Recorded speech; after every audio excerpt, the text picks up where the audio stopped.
Bonjour Nesrine. Bonjour Khadija, bonjour à tous. Alors on ouvre ce journal de l'Afrique avec cette information qui nous vient du Cameroun où les autorités ont salué le rôle déterminant du port de Tangemed dans le développement économique de l'ensemble du continent africain.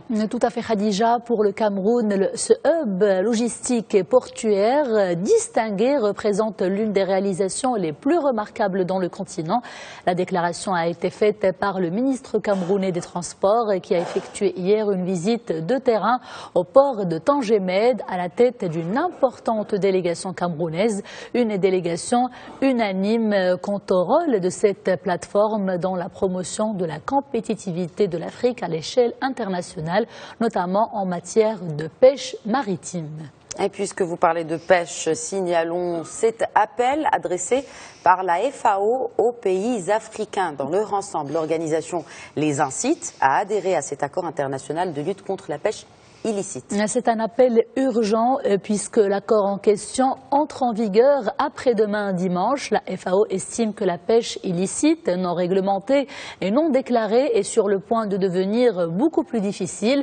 Elle le sera encore plus si un autre accord similaire est conclu dans les jours qui viennent. Pour rappel, le phénomène fait perdre à l'Afrique plus de 23 milliards de dollars. Ça fait beaucoup d'argent quand même.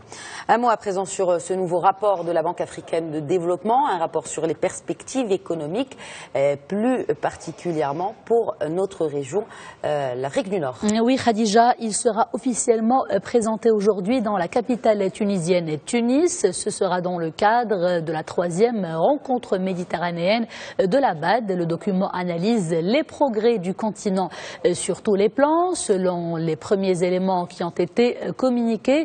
Les éléments de ce rapport, les États de l'Afrique du Nord ont enregistré une importante croissance et cela grâce à l'amélioration de leur stabilité politique et économique également. Économie toujours cap sur le Gabon pour parler des efforts entrepris par le gouvernement de ce pays et notamment pour aider les jeunes entrepreneurs. Alors un centre national justement pour aider les jeunes entrepreneurs a été mis en place dans la capitale Libreville.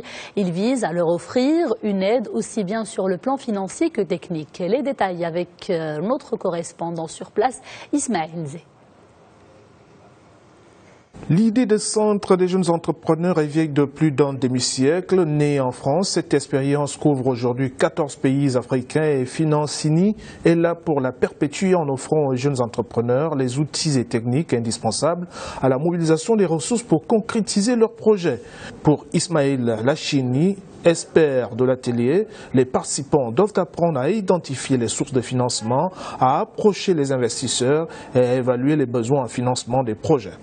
On a la conviction que les entrepreneurs ne peuvent pas réussir tout seuls, qu'ils doivent s'entraider, se réunir, sortir de l'isolement et travailler ensemble pour concrétiser et développer leurs projets. La vision du CJD est de mettre une économie au service de l'homme. Ça veut dire une économie où la performance n'est pas seulement financière, mais aussi sociale, sociétale et environnementale. Un centre national des jeunes entrepreneurs pour le Gabon, comme il en existe déjà ailleurs. La thèse défendue ici est de mettre désormais l'économie au service de l'homme.